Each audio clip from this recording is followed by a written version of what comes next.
What's good, guys? Welcome to 6 Best Bets, including my lock of the week, including a little bonus. One thing we have to say is we're on a 4-fight lock of the week streak, and our last lock of the week was Charles Johnson. That dude scared the living crap out of me because I thought he was going to lose and we were going to break our lock of the week streak. One thing that did break for sure, and I know one thing's for sure and I know one thing's for certain, is the bonus. The bonus did not hit. I said the under 2.5 for the main event for Michel Pereira versus Anthony Hernandez did not hit, and I should have hit the over. So the bonus streak that was almost eight weeks long has ended. I got a good bonus that I think will hit. If you've been watching my videos, you should know which bonus it is. Take a guess right now. Yo, I want to make a quick shout out to Collarstrom, bro. He made a funny ass comment, bro, because in my predictions video, shout out to him, bro, because he watched the whole thing. I was like, yo, let me scratch my nuts. And he put a comment that he was laughing at it. I couldn't find your comment, bro, but that was funny, bro. I'm glad that you found that comment, and you were the lucky winner, bro. You were the lucky winner, because I wanted to see who was going to see that. So shout out to you, bro. You be watching the whole thing. So let's get into it. My 6 best bets, including lock of the week, including a little bonus that both of you guys are going to like, but that all you guys are going to like. So without further ado, welcome to UFC 308 Abu Dhabi, and let me show you guys my first most confident pick of the week.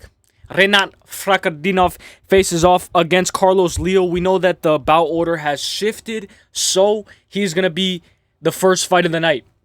If I'm correct, after seeing the image that is the newly bout order, Rinat Fakhretdinov is the first fight against Carlos Leo. Rinat is a minus 250, and Carlos Leo is a plus 188, I believe. So it's going to show right here. Hang on. So Carlos Leo is a plus 190. He's a plus 190. Rinat Fakhretdinov is 23-2-1. He's not undefeated like a lot of prospects are on this card. But one thing for sure is we have to say Fernat. Hang on. Let me pause this. So right here it says Fakhretdinov versus Leo. Rinat Fakhretdinov is quietly on a very large, nice run of 20-plus wins with just a couple losses in his first few fights. He is now 5-0 to start his UFC career at the age of 33. Not enough people know of his name, though. He is basic Dagestani wrestling, but his striking, his stand-up, and boxing is outstanding. It's crazy he hasn't cracked into the ranked bout with wins over Battle, Lee, and Dalby. Rinat has a lot of quick power to start his fights. He likes to take over the center of the octagon early, pressure with his boxing that leads to his right into takedowns against the fence. What I really like about him is he still a boxer first. He'll use his combos, hooks to get a read, then he'll throw a combo before shooting a takedown. He is not afraid to just stand and box, even if he isn't winning the exchanges. Now, Carlos Leo isn't an incoming fighter starting a UFC career at 30. He made his name with a knockout power through PFL and into LFA. Leo throws bomb rights. That is his moneymaker. He struggles on the striking defense, though, and on occasions gets jabbed to death by his opponents. He doesn't have grappling skills, but I expect Rinat to be the offensive grappler. I believe Rinat will lean on his grappling a little more. I think Leo shows his boxing skills early, and Rinat takes it to the ground. Rinat has a solid jab that he can find the nose of Leo and do damage. I think Fakhretdinov by decision. And I agree with this guy. I like what this guy's on, and I like what this guy's saying. Let's watch the clips. This is a massacre against Kevin Lee. This guy killed Kevin Lee. And I should have zoomed in, honestly. I can zoom in on this display. I know I was supposed to earlier, but I didn't really want to zoom in all the way. But here we go. He kills Kevin Lee with a good guillotine choke right here. Another good performance. Completely flatlines his opponent. Shows that he has very good power as well. This was in PFL. I should have muted it. Lands a big right hand. Comes down the center and finishes his opponent brutally. Carlos Leo is really good, but I think Rinat Fakhretdinov can get the job done. Not only do I think he can get the job done, I think if there's any props and any, good plays that we're looking at, maybe Rinat by decision is a good sprinkle. It's going to be a very close competitive fight, but we also know Rinat has been training hard. This is him training. We know that sometimes his hands can be a little sloppy. Sometimes his footwork isn't the best. But we know one thing's for sure. This guy is a prospect. Now, my second most confident pick of the week. Let's get into it. I think Renat at a -250 going against Carlos Leal, who's a +190. I think he could get the job done. And I think moneyline is good. He's parlayable as well. My second most confident pick of the week. Let's go. Ready? Faid Basharat, 12-0, one of the undefeated fighters. I had to put him in. I know he's one of the biggest favorites on the card, but don't worry, guys. This is my biggest chalky locky. So, after this, it will get more juicier. So, I just had to give you guys my most confident picks, and then it's going to get a little bit more juicier as we go on. Faid Basharat is a -700 against Victor Hugo. One thing we can say is, will this fight go the distance? Yes, at a -196. Total rounds, over 2.5 should be favored. Right now, it's locked on my screen. But we know that it's favored to go the distance. Not only is it favored to go the distance, but Faid Basharat is a killer. Not only is he a killer, shout out to Liam for posting all these clips.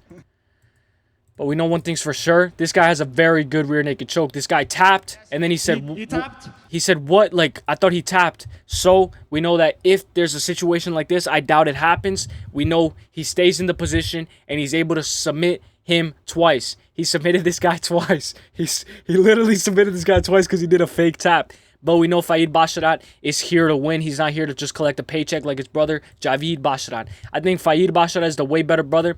And I think the fact that he was able to beat a guy like Blackshear, Taylor Lapilus, shows that he has a good resume on his hands. Not only does he have a good resume, but I think he's in a good position to win this fight. And I think if you're going to use the +700, you might as well take that this fight goes a distance.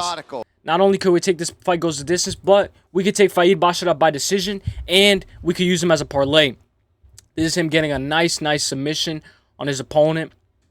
Shows that he's very good at getting arm triangles. He's already on the other side of the body.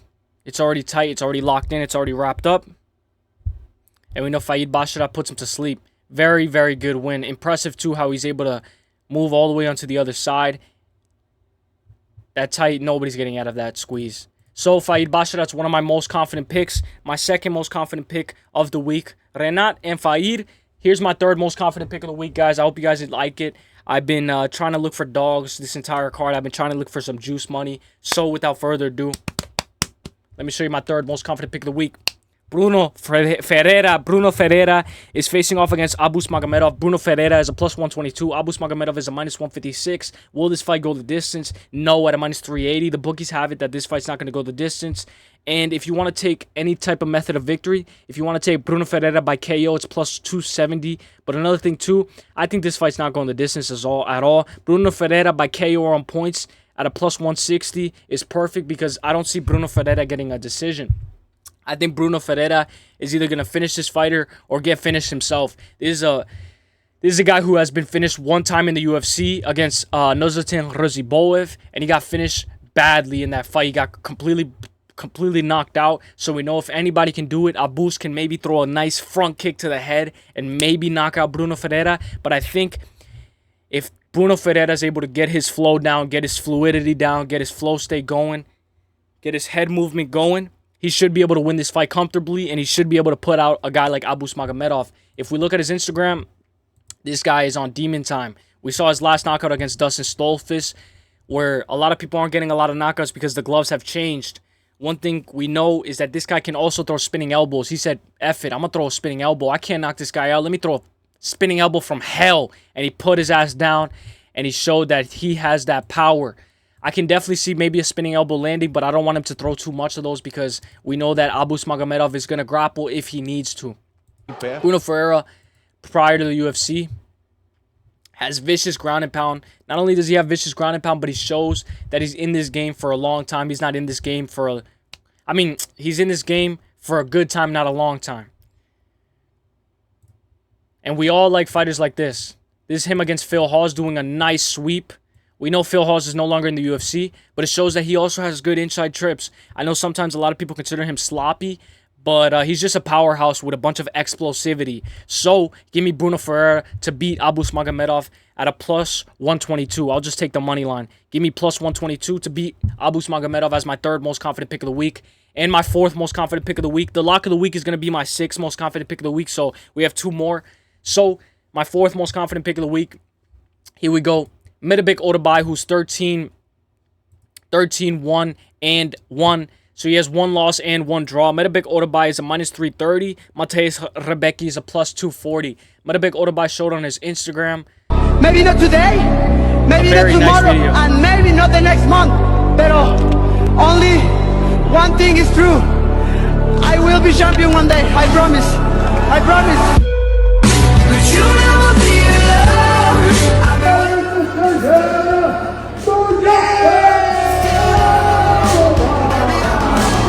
Maybe not today. I like that, man. Shout out to Brandon Moreno. Shows that he's not trying to quit. He's not trying to be in this game just to be a journeyman. He's in this game to be the best. Medabik Otabai showed against Uros Medic. He has good takedown attempts, good takedown control, and good wrist control.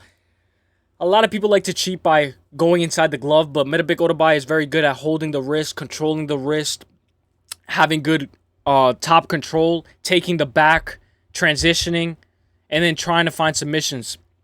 I think if Medabik Otabai is going to win this fight, it's most likely by maybe decision. But we know with a guy like Medabik Otabai, we don't want to play that game. -330 is parlayable. Let's take him as a parlay. Let's take money line for Otabai. I think Otabai is a very good, confident pick. And I think if a guy like this can get a knockout at any moment, don't be surprised, guys. I don't know if this guy's going to get a submission or if he's going to get a knockout. This guy is known to go the distance as well. So we know he had very competitive fights against Elvis Burner as well.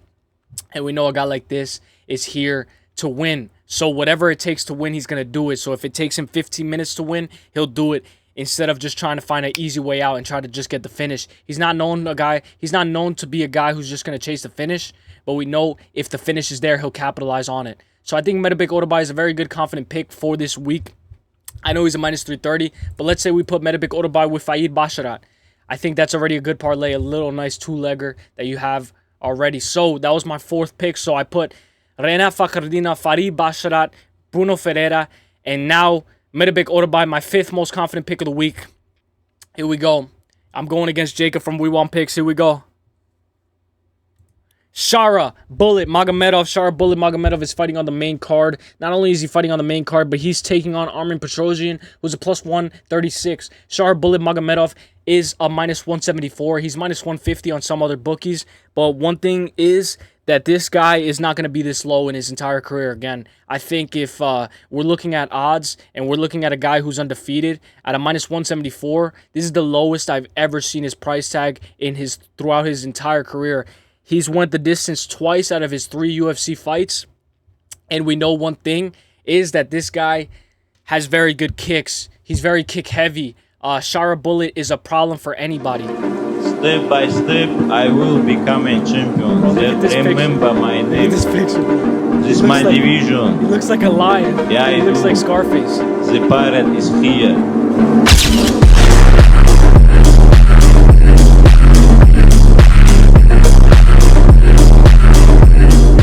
Hey, the pirate, Scarface. We all like a good evil villain. Give me this evil villain to beat Armin Petrosyan. We know Jacob from We Want Picks is on a very good Lock of the Week streak. He hit Darren Elkins last week, and his Lock of the Week this week is Armin Petrosyan. So be careful with this pick because Shara Bullet could go to a crazy split decision, and this fight could get way more competitive than it needed to be. We know Shara Bullet sometimes struggles against the fence, sometimes struggles against the clinch, and sometimes he struggles against orthodox fighters. He does way better against southpaw, and he prefers to fight southpaw fighters. The reason is because he can let his kicks go and he can let his hands go as well. When he fights a guy who's an orthodox, he struggles a lot more than often. So give me Shara Bullet to win this fight, and I thought he looked amazing against Tricoli. I think Antonio Tricoli, is he the one that's dating Mackenzie Dern? I'm not sure, but I think this is the guy who wanted to fight Bobby Green, and he wanted to try to meet up with Bobby Green, so he texted Mackenzie Dern on her account, and he texted Bobby Green, and he wanted to meet up and set up Bobby Green. So if that is true, Antonio Tricoli, you deserve that. But we know that anybody would do anything for Mackenzie Dern. Enough of that banter aside. My lock of the week. Here we go. My most confident pick of the week. My most confident pick of the entire week. Lock of the week. We are on a 4-fight lock of the week streak. So we need this lock of the week to hit. Not only do we need this lock of the week to hit, but I'm one of the only YouTubers who's doing lock of the week streaks, bro. Because not a lot of people are on a lock of the week streak. Some people don't even give the lock of the week. So my lock of the week. Here we go. Like the fucking video. No, I'm just kidding. All right, here we go. Lerone Murphy. Lerone Murphy is an undefeated prospect. We know a lot of these guys who are undefeated might get their first O, but that's the name of the game. We're playing this game. We're playing a game of combat sports. Anything can happen. Lerone Murphy faces off against Dan Ige. Lerone Murphy is a -260. Dan Ige is a +196. Will this fight go the distance? Yes, at a -280. Over 2.5 is favored as well. Not only is it favored, but let's say we go double chance. Lerone Murphy by KO or on points, -230. Lerone Murphy by submission or on points, -145. Sorry, I just ate. But one thing, Lerone Murphy by KO on points is fine. We know he's not that known to be a finisher. If you want to get more juice, you could do Lerone by submission or on points. I know a submission is not likely for Lerone Murphy, but just to get him at a -145, we can get more juice on Lerone Murphy. If we want to be specific, if we want to be fancy, let's say we go method of victory, Lerone Murphy by points is a -125. I think it's perfect. Not only do I think it's perfect, but we don't always have to get fancy. We could just take money line. Let's say we just take him at a -260 against Dan Ige, who is a very good fighter, who is known to never get finished. He has never gotten finished in his entire career. And if you ask the Korean Zombie, if you ask Andre Fili, Touche Fili, who has been their opponent that has hit the hardest, they all say Dan Ige. So if there's a finish on this side, it's going to be on Dan Ige's side, in my opinion. Lerone Murphy has a tough matchup on his hands, but he's been training really good, and his performance against Edson Barbosa, 50-45, was one of his most impressive performances. Right here against Josh Culibao, who remembers when Lerone Murphy dropped Josh Culibao with a glancing kick to the body? The amount of variables in combat sports are crazy. So we see this. Let me move this display so you guys can see the kick. So you guys see the kick just barely grazes his little belly, his little fat belly. It just barely grazes a little touchy belly. Now that actually hurts though. That actually hurts. But his little fat belly, it touches little fat belly. And look at his little fat belly jiggle. It touches belly and he's like, oh shit, that shit hurts. You know, some people can eat that or some people can't, but we know one thing, a body shot, some people can't, not everybody can take that. Like, a lot of people can take a lot of punches to the chin, but body shots, we know a lot of people can't take that. That was a little crazy, and we know that that's not likely to happen. This is him against Marroquin Amakarmi, I think, who is no longer in the UFC, but he looked phenomenal against. Not only did he look phenomenal against this guy, but let's let the clip speak for itself. A lot of people did not expect him to win in this fashion. Very tentative, very tentative. Boom, puts him out, lights out. We'll watch it again one more time, just because this is one of my favorite finishes from Lerone Murphy. He was in his flow state, was ready to defend that takedown, shows a knee, and then he throws a knee up for himself. Right there, but he mixes it in. So one thing is, Lerone Murphy can get a knockout as well, but we know Lerone Murphy's more of a technician. Lerone Murphy is going to be the pick for this weekend. This is him against Edson Barbosa. Of course, the only clips that I could find was with this girl on it, but it's okay as long as the clip is here. This is the last 20 seconds of Lerone versus Edson Barbosa, and he starts off the first 20 seconds just like he starts off the last 20 seconds. He's always going to finish in good position, and he's always going to try to finish in dominant fashion. We know that this was an absolute war, and a lot of people were picking Edson Barbosa to win this fight. I win Lerone Murphy, and I think it was a very good pick because he showed a dominant performance, and he showed that he could go 5 rounds. This is a 3-round fight, so I think Lerone Murphy at a -260 is perfect. So give me Lerone Murphy to win this fight. So let me give you guys a quick little recap. Renat Fakhardinov to win his fight. Moneyline. Faid Basharat to win his fight, specifically by decision, if you want to get more juice. Bruno Ferreira, dog pick. In my opinion, take moneyline on this. Take it separate just in case he loses.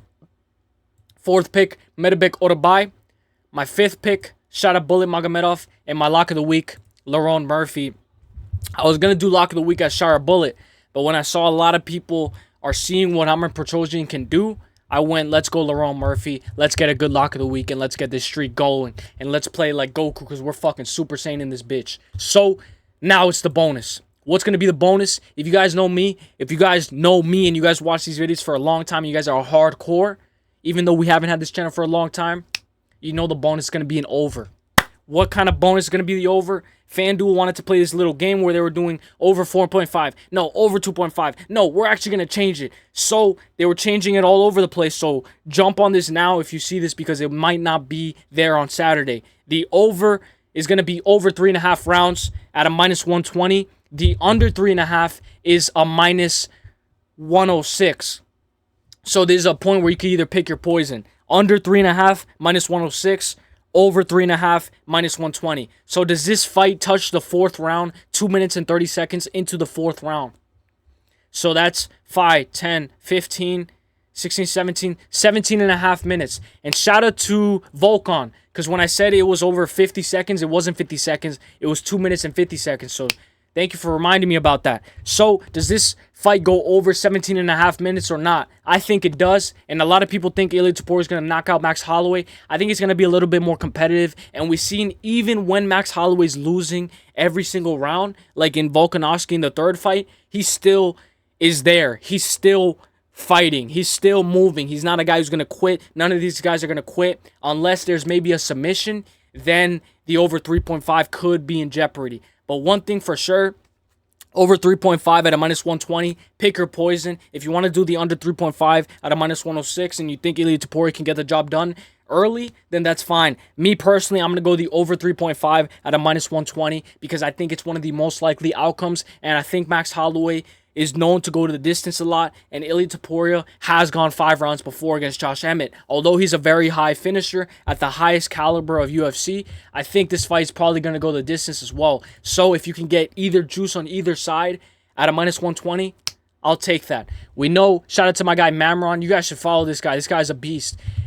He's a beast at breaking everything down. If you see my Dustin Poirier versus Benoit Saint Denis breakdown, one of my first ever breakdowns was this guy writing a bunch of notes. This guy writing a bunch of notes, a big Dustin Poirier fan, how Dustin Poirier is going to beat Benoit Saint Denis. So he called it first before anybody. So if you guys could give this guy a follow, he's a fighter himself as well, and he posts his professional fights. So this guy's one of my favorite guys on Twitter. He says, Max really had all the tools to make this fight a handy one. So Max really has all the tools to make this fight a handy one, the one with Ilia Topuria. And that's just from Orthodox. Factor in Southpaw Max, and there's just no way I can pick against him. So he's talking about he's showing a clip from the second Volkanovski fight, how that uppercut was money, and how that uppercut was landing a lot of the time, and how Orthodox Max is very good and has a very good arsenal, but that's just one half of Max. If you bring Southpaw Max, that's a whole different arsenal. And we know Max is switch and can fight in both stances. So this can be a very competitive fight. And I think the over 3.5 can definitely hit, considering Max Holloway has went the distance in almost all of his fights other than Korean Zombie. This guy said, can Max win from Southpaw? He says, yes. He has his flaws off the lead hands, but he's far and away the best southpaw Ilia has ever fought.